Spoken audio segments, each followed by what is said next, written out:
All right, let's do the ASCII rendering one. I know it's 18 minutes long, but I have been deep into just thinking about ASCII in general and compression and all this. So this just feels Hello, like such a everyone. video. Back in the golden era. This feels like just like a video that I cannot wait to watch. I hate JavaScript loading. Why does it come in so late? It's one of those things that happen. If you Hello, refresh everyone. Back in the golden before era of gaming, the JavaScript is all in there. the 2000s. If you wanted help Okay, got it. If you accidentally go full screen before it gets all effed up. All right, here we go. with a game, you would consult game facts. These guides had a culture of fancy artistic headers composed of only text, a graphic design technique known as Ascii art. If you're around my age, these game facts guides may have been your first introduction to ASCII. I subscribe to Nintendo Power, so there is that. And as a regular subscriber to Nintendo Power, I in fact did not have these game guides.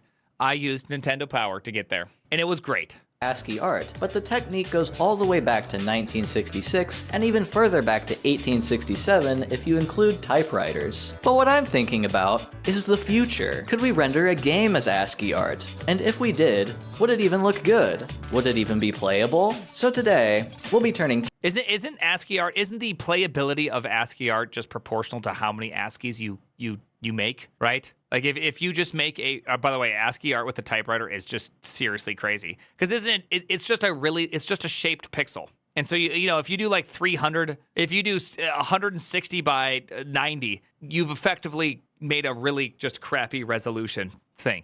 characters into characters. I couldn't even read that in time. All right, let's do this. Oh man, I'm excited As far about as I'm this. aware, there aren't any games that use an ASCII art shader for its main art direction, but some games have basic ASCII art shaders available in their photo mode, such as Returnal. Returnal's ASCII art shader is what inspired me. That's a really good ASCII art shader. Wow. This one was much better than the Doom art one. shaders available in their photo mode. Because what's it called? The Doom one that we've been working with, for those that haven't seen it, if I go with Doom ASCII and I do Doom ASCII, this one, whoopsies.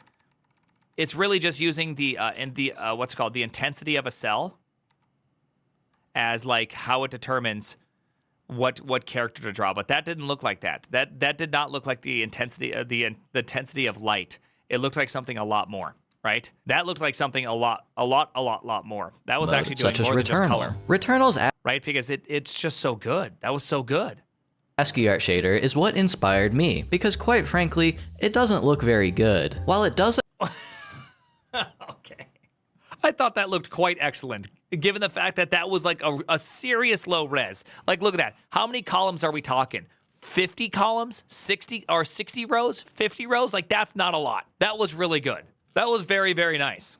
accomplish the simple task of converting the image to text, so much detail is lost that everything becomes formless blobs, requiring your brain to fill in a lot of information that is now absent. To mitigate this loss of detail, the shader uses the underlying image to color the overlaid text characters, which helps a bit to separate the shapes from each other, but I think it looks kind of ugly and deviates too far from the traditionally monochromatic style of ASCII art. Unfortunately, this loss of detail is a requirement for the shader, so we must rely on the characters alone to communicate as much detail as possible. If we compare the Returnal ASCII shader to some real ASCII art, we can see one pretty big difference, which is defined contour constructed with slashes, underscores, and vertical bars to communicate edge flow and visual. I love the fact that he uses an arrow that has the markings of supposed to be an alpha channel, but isn't an alpha channel. Dude, fake ping energy, dude. Fake ping energy. Big ping energy going on right now.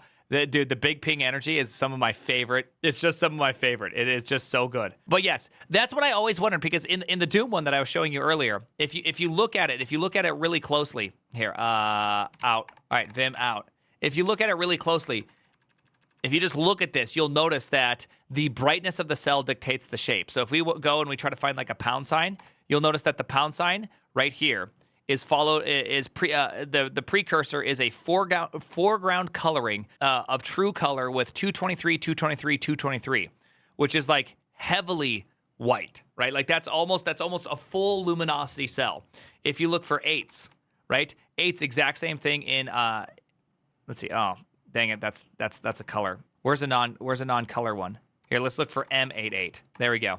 So M88 right here, 239, 239, right? 239, 239, 239. That's almost like a full lumosity cell. So that's typically what like an Ascii engine will do, is it takes the brightness of the color and uses that as a way to generate the character that it's doing. Whereas what he's saying right here is that the shape of the Ascii actually dictates like the shape of the image, which I think is really interesting right here. Like if you can somehow figure that out, I think that would be super cool to see. I would love to see this as a project. So I'm pretty visual boundaries. If Returnal had these edge lines, then the formless blob dilemma would be. See, you'll notice right here. Notice that the really white parts are all pound signs. Did you see that? See, you can see this is just using edge luminosity. Lines, then the formless blob. See, right there, you saw that. You saw that. So it just uses how bright the cell is right there. Blob dilemma would be solved. But is it possible to make a shader that draws edges with the proper Ascii characters? I didn't really feel like doing any research on this topic because.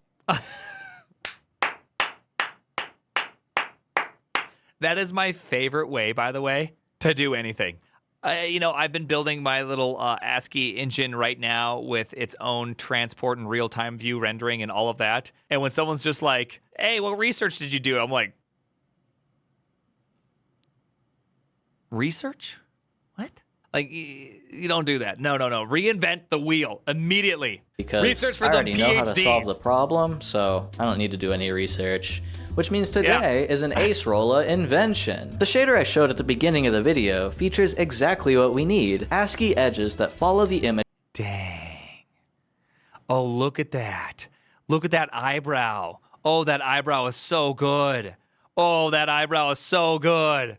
Contour, and it's actually a fairly simple solution. But first, did you see how detailed that image was, though? I mean, that face contained like 60 rows. Look at how detailed this image is. Oh my gosh. Ascii edges that follow the image contour. Hold on just one second. There we go. Sorry.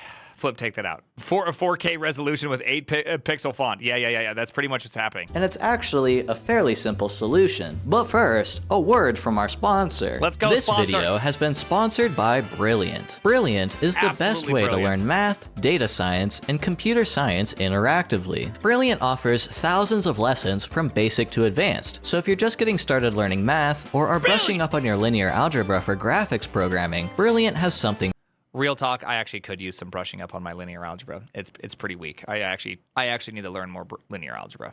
For you. Even if you don't know where to start, that's not a problem. Brilliant customizes its content to fit what you need. Just take a quick quiz when you sign up, and Brilliant will match you with lessons that fit your interests and your level of expertise. It is the meta. I personally use Brilliant whenever I need a quick and accessible refresher on math concepts that I haven't worked with in a while, such as complex numbers or some aspect of calculus. Bro's using complex numbers? Dude, you know the guy, that means quaternions are involved. The man's quaternionizing something. I appreciate that Brilliant makes it easy to find lessons on topics you're looking for, which some search engines have been making that harder recently. Be sure to try out everything Brilliant has to offer with a free 30-day trial and 20% off an annual plan when you visit brilliant.org/acerola or click the link in the description. Thanks so much to Brilliant for sponsoring this video. I recommend watching in full screen because these Ascii renders do not downscale properly and might look bad in the smaller YouTube video player. Before we get to the fancy edges, we need to recreate the basic Returnal That looks so good. Ascii shader, which forms the foundation of the effect. So how does Returnal convert this base image into text? First, we need to decide on the size of our text characters, or the area that they will take up. In order to conserve as much image detail as we can, we want our characters to be as small as possible, but just big enough to be legible. For some reason, Returnal uses 10 by 10 characters, which is pretty strange for reasons that'll make more sense later. I chose to. I assume you always, I mean, the Doom one, because it's running in the, because it's running right here, you'll notice that every one of them is doubled, right? If there's two slashes, it's 4 slashes. And that's because one of these, it's like 1 by 2 in a terminal. And so to get a nice square looking item, they always just double the pixels everywhere. So I like that. To go with 8 by 8 characters because it's a pleasant power of 2, and it's what I found to be the smallest possible resolution for legible text. Now that we know the size of our characters, the idea idea is that the pixels of the image are going to be replaced with text. As you can see though, the pixels aren't the same size as the letters. A pixel is 1 by 1, but our text is 8 by 8. So we need to modify the pixels to match the size of the characters. We could super sample the image and increase the size of the image by 8 times, but in a game context, we'd go right back to square one as the render gets downscaled to fit your monitor. Unfortunately, this means we need to I only got cat girls from that. Was there something else that was? Did he say something else? I'm not even sure what was going on there. downscale the image and destroy enough image detail to create pixels that are the same size as the text. This is pretty easy. We just divide the dimensions of the image by the resolution of the text. In our case, we divide by 8, which as you can see, results in a lot of lost detail. Once we upscale back, the pixels are now equivalent in size to the ASCII characters. That's really smart. That's really smart. Divide it by 8, average in the pixels, bring it back up. You lose the resolution, but you get something that you can more easily select out. Smart. Smart. Now we just need to establish a relationship between pixel and ASCII character. This could be any possible relation, but the simplest and best option for us here is relating the luminance or bright. Pre-watched. I told you. This is typically how people do it, which is just this, and you can see this out. You can see this in the Doom code that they do the exact same thing. They're just simply trying to find one thing to another thing, and that's that. Yeah, pre-classic scripted Netflix show, pre-watch, salt my hamstrings.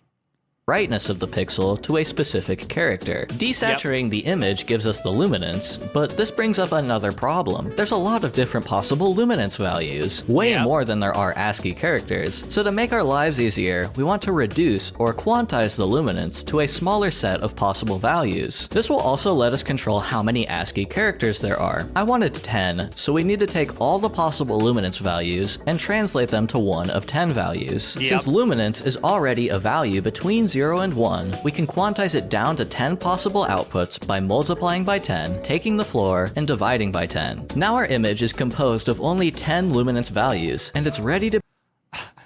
This is just looking progressively more cursed as time is going on. I mean, look at how sad this guy looks. It just looks so sad right now. Lossy luminance. I know we're double luminance. We're getting real crazy here. Be replaced with ASCII characters. To do this, we need a texture that contains the text. We want our text to communicate luminance, so a dark pixel should be a tiny letter or symbol, like and a bright pixel should be a large letter or symbol. This is the ASCII texture I created for my effect. A near black pixel is represented with a... This is an ASCII though, right? The square does not appear within actual true ASCII. I mean, to be completely fair, ASCII art is supposed to be in a true ASCII format, which is a 1 through 127. And in 1 through 127 doesn't have technically the full bright square. And I believe it's not even in extended ASCII. I don't even think it's in I know I've seen it appear in some extended ASCII lists, I think in the 130s, but I have never been able to actually get it to work. Yeah, see, like this extended ASCII does not have it. See, it should be right in here. I guess they're trying to say that one right here is it, but this is 166. Look at that cog. That's a cool cog. Oh, a pound. Pound me. We're in Unicode now. Yeah, you typically that would be like the Unicode side of things. Dude, this is such like the level of dork that is currently going on is outrageous. By the way, I'm loving this video so very much. So I would just like to give it a thumbs up now, and I'm going to subscribe. You should do the same. This is awesome. Space, which is why you see only 9 characters. Now, to replace the pixels with the corresponding ASCII character, we use the luminance as the coordinate for where to start in the texture. We take the pixel's screen position, mod by 8 to put it in the 8 by 8 range of the ASCII character size, and add the luminance to the horizontal texture coordinate to get the proper character. That's really all there is to the basic ASCII shader. To make it look more like Returnal, all we do is multiply by the downscaled color data. While it certainly looks cool already, it's kind of just a glorified halftoning shader, even though it's technically all text. To fix this, I wanted to try adding those edge lines, but how do we even start with something like that? Before we This is where my math runs out. At this point, I am completely in the dark, and I have no idea how to proceed from here. So now we're in the real world. Now I I'm ready. Try to solve the edge problem, let's clarify what exactly we need. Just edges alone won't satisfy the needs of the Ascii shader. We also need to draw the edge with the proper symbol that conforms to the contour. For example, a flat edge should be drawn with an underscore, a vertical edge should be drawn with a vertical bar, and for angled edges, we should use the corresponding slash. This means we don't just need edge data, we also need to know the angle of the edge, which makes things a bit more complicated. I've presented numerous edge detection methods in my previous videos already, so as a quick recap, here are our options. So this guy is literally an edge lord, is what we're hearing here. He knows every edge possible and has presented several differing solutions for edge detection, thus making him an actual, and they're not only that, but they're public. So this man's a public edging prodigy, an edge master, some would say. The final gooner. Detecting edges on images alone, we have the Sobel filter, the canny edge detector, and the difference of Gaussians. In a games context, where we have more data to work with, we have edge detection through depth and normal difference, and the inverse hole method. This is not a comprehensive list of all edge detection methods, just the ones I've talked about before. Thankfully, the one we need is already present, because only one of these also gives us the direction of the edge, the Sobel filter.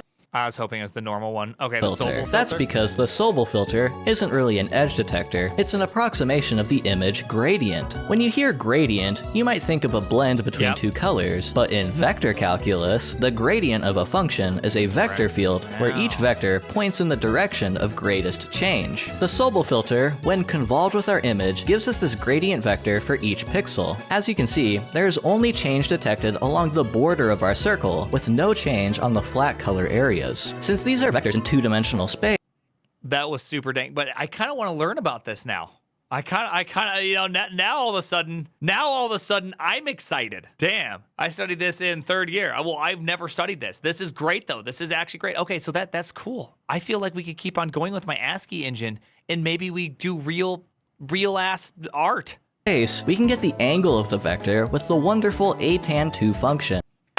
What is, I don't even know what atan2 is. All I know is that anytime you need something, atan2 is pretty much the answer universally. What is atan2 and why does it work every time? It's not even Jyatan 75. It's atan2. That is actually the perfect tweet. It's the perfect tweet. It's the perfect tweet. It is actually the perfect tweet. Are you ready? Post. atan2 is greater than Jyatan 75. Let's go. Let's go. Facts of life. You can't even argue it. Giving us an angle between negative pi and pi, which we can convert to 0 to 1 for simplicity. We now have the same problem we had earlier with the luminance. There's a lot more angle values than there are edge Ascii characters, so we again want to reduce the possible angle results to 4 values. Then, we downscale the image to the size of the Ascii characters like before, and use the quantized angle as the texture coordinate for the edge Ascii texture, and we have amazing Ascii edges. It works! Kind of. The edges may be lackluster, but the proof of concept is there. The edges follow the contour of the original image. Unfortunately, we can hardly call these edges though. There's just too many gaps and holes in the edge line, which is unacceptable for a simple circle example. Our shader should be able to draw a circle just fine. Using the GPU to downscale and upscale the quantized angle buffer results in poorly conserved edges. Ideally, we'd like a little more control over the output to keep the downscaled edges as cohesive as possible. To get that control, we can use a handy-dandy compute shader. As a quick review, by the way, shaders were always one. I spent probably 3 months trying to understand shaders. I bought all these books on it and read a bunch about it. And after 3 months of looking into shaders 12 years ago when I was, or 17 years ago when I was a fairly new programmer, I decided that I had no idea what a shader was, and I walked away, never to return again. Compute shaders are GPU programs for generic computation. The work is executed in groups, and you, the programmer, get to decide on how many groups are dispatched and how large the groups are. An ideal group size is 8 by 8 for 64 total threads, coincidentally the same size as our Ascii text. Then we simply dispatch enough groups to cover the full resolution edge data, and our compute shader will decide if a tile should be counted as an edge in the downscaled output or not. I did this by having each thread determine which kind of edge its pixel is, writing that to group shared memory, then the first thread of the group would scan the group shared memory using the identified edge as an index for another array, adding to that spot in the array, and then afterwards find the max value in that array, and using that as the edge that fills the downscaled. Like I said, I have absolutely no idea what a shader is. All I know is that they're confusing and they're emotionally painful, okay? That was painful. I don't know what the hell just happened there. I have no idea what just happened there. All I know is they do something with pixels and they're crazy. You didn't announce your stream on Twitter. Oh, I forgot to do that. That's fine. My bad. Scaled pixel. Basically, we're constructing a local histogram of the edge data to figure out which kind of edge is most common in the 8x8 tile, and using that as the simplified edge output. I added a threshold parameter so that the tile needs a certain amount of edge pixels within it to be counted as an edge, and the result is a downscaled edge buffer that has far more cohesive edge lines than the original GPU downscale. The circle is pretty much perfectly converted into edges that follow the contour, but what about a more complicated picture? Yeah, that looks... Oh, yeah, there's too many edges.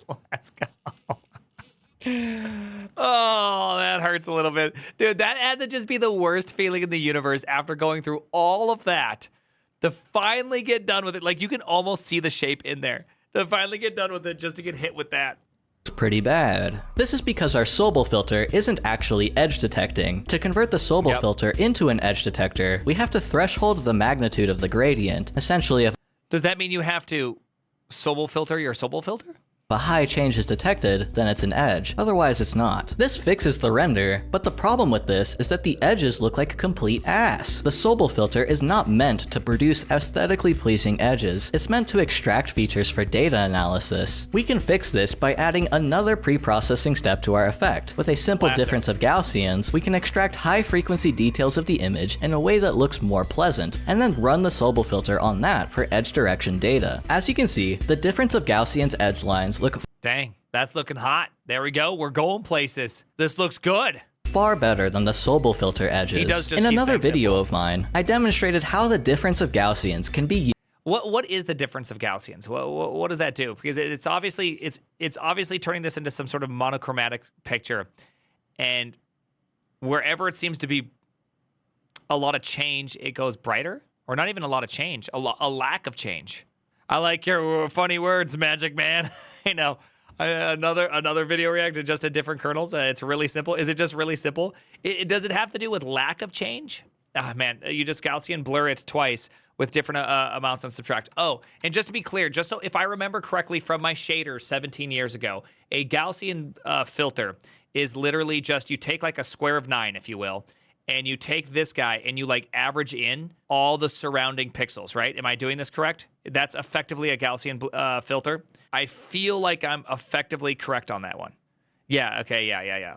A weighted average. Okay, so I do remember this correctly from them 17 years ago. That's pretty good. Okay, I'm happy. Like I said, I tried to understand. I could write a Gaussian filter. It just felt so confusing operating over pixels. You know what I mean? It felt confusing. This is all very trivial, very simple. When you break it down like that, so it's just literally two filters, and then you just take and you do some sort of differencing between the two. That's why the low change area is so bright. Okay, that's why the low change area is so dang bright, whereas the high change area becomes all wonky. High blur minus low blur. Yes. Your mind is too procedural. Yes, my mind is too procedural. Used for a wide variety of different art styles just by itself, but here it takes Did that lady filter just edges in a variety of different art styles. What is it? Look at that. Victorian lady, actual devil. And just a quick Gaussian filter will make you go from a normal person into the devil. Just by itself, but here it takes a backseat as a simple pre-processing step to improve the visuals and reliability of the Ascii shader. Now all we have to do is layer the edges on top of the base Ascii pass, and the Acerola Ascii shader is all finished. This is about as far as we can take the... That is so good. Oh my gosh. That is so good. ASCII shader from a pure image processing standpoint, but these few example renders show the promise of the effect. Static images are kind of boring though. I wanted to see the effect in motion, so I implemented what we have so far as a reshade shader so we can use the effect on some games. Thankfully, we can make the effect look even cooler in a 3D context. Over in Final Fantasy XIV, let me guess, we're about to get hit with all sorts of crazy amounts of things. The effect looks exactly the same, because it would be weird if it didn't, but we can see that in motion, the edges stay visually cohesive over time, and it looks surprisingly really good. In a 3D context, we're just gonna do that one more time. That was so good. Exactly the same, because it would be weird if it didn't, but we can see that in motion, the edges stay visually cohesive over time, and it looks surprisingly really good. In a 3D... Just for fun, try to look at her hair as it changes. If you've ever read Wheel of Time, there's this part where they talk about what a gray man is. A gray man is someone that, like, Rand would look at a gray man and he couldn't even see the gray man and his eyes wanted to slide off of it. Watch this strand of hair and it will feel like your eyes want to slide off of it. That was so crazy. Weird if it didn't, but we can see that in motion, the edges stay visually cohesive over time, so hard to look and at it looks surprisingly really good. I can't even see, like, my eyes are sliding off of it. It's like I can't even look at it. 3D context, we can make the edges even more reliable by checking for substantial differences in depth and normal values on neighboring pixels, which will add some more edge lines that the difference of Gaussians fails to capture. This makes the clothing of my character look a lot better, so it's definitely worth the extra edge detection step. One significant issue with this shader though is that the high contrast causes eye fatigue pretty quickly. Staring at this effect for a while just does not you're staring at a gray man. Feel good, especially when you're walking around and trying to actually parse the visual information. So because of this, the ASCII shader is probably best left as a photo mode effect like how Returnal uses it, but there are some things we can do to remedy the eye fatigue. The color of the ASCII letters and the background can be easily controlled. Instead of using black and white, we can use a lower contrast color combo. Another idea I had was to fade the letters out based on depth, which I think looks pretty good and could make it more useful for an actual game. Yeah, the last option I added was for not drawing edges after a certain distance, which has a sort of depth of field effect. At this point, I was satisfied with the effect and didn't need anything more. It also runs pretty fast already, so we don't need to do any real optimizing. So now we can experiment with the shader and see what effects it looks good with, as well as where the shader looks good and where it looks bad. We've looked at Final Fantasy a lot, so let's look at something a bit more modern, Elden Ring, and see how the ASCII shader handles some more complex visuals. Because ASCII art is a computer thing, it's probably best combined with other effects that evoke tech aesthetics. You could go the retro route with color quantization to try and improve the colored ASCII art from Returnal, then layer a CRT filter on top, and we already have a trendy indie game filter that would go crazy on Reddit. You could keep it minimalist and try to make the game look like it's printed in the command prompt, which really is just the base ASCII shader already with different colors. I wanted to go the epic neon cyberpunk route though, because the ASCII shader is just asking to be bloomed. I didn't want it to look like it's glowing, I wanted it to look burnt, so I added some tone mapping to increase the contrast, sharpened it to make it crispier, and then color burnt the image. I really like how this looks, and it makes me think of... What kind of wizard is this person? The man just hit us with effect after effect, and it's like a wizard's done this. Deus Ex for some reason. With some creative framing and vignettes, you can make the game look even more novel. This would look pretty cool for like a point-and-click adventure game. The shader looks pretty nice on people, the edge detection makes hair look really cool, and I particularly love how eyes look with the shader applied. But when does the shader not work? You've probably noticed that all my example photos have been close-ups or very zoomed in. This is because the effect looks best at this close distance. When you zoom out, the ASCII characters get a lot noisier and everything jumbles together. Stuff like faces at this distance are impossible to convert to ASCII because remember, we are losing this much detail no matter what. But the edges do help identify separate shapes, so with the depth falloff I mentioned earlier, the game isn't entirely unplayable. If you were to further separate entities with flat color, I want to be able to try to fight a boss with ASCIIs. I want to fight a boss with ASCIIs. You could probably create some cool Tron or Super Hot-like visuals. Just how unplayable does this make Elden Ring though? Can I defeat Moog with the ASCII shader on so I can finally play the DLC? Unfortunately, it draws over the UI, so I have to do this without UI. Oh, that looks so good. This looks so good. This is such a good Moog. Such a good Moog. Moog took me 41 tries. Moog was hard. For me, Moog was hard. Okay. Skill issues? Yeah.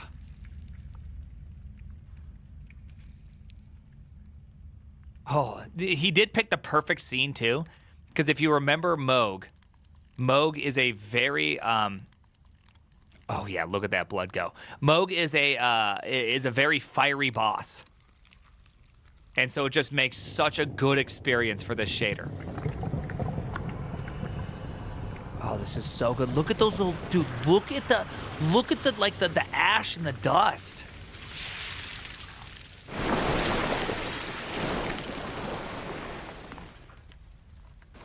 Oh, my eyes are having a hard time focusing on it. Dearest Mikola. Give that hand a little kiss. You must abide alone a while.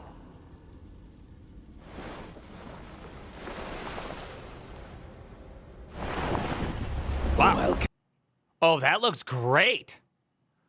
Oh, the back of his robe looks great. Honor the guest to the birthplace of our dynasty. Nice. Also, looks good. if you'd like to support the channel, vote on future video topics, and help me continue creating free resources for game development and shader programming, you can do that over on my Patreon. He's using... Let's see if I can defeat Moog. Then uses the laser cannon. Come on. Come on. What is this?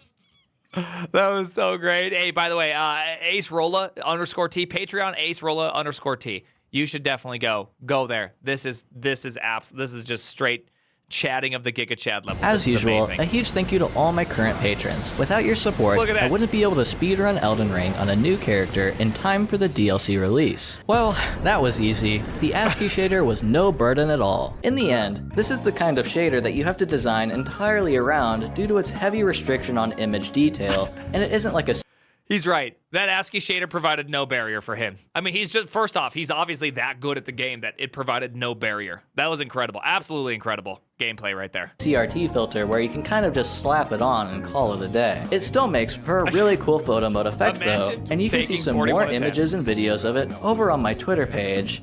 If you'd like to play with it yourself, a Reshade shader pack and source code are available in the description entirely for free, as always. Anyways, Let's go. that's all from me. I hope you have a great rest of your day, and I'll see you next time.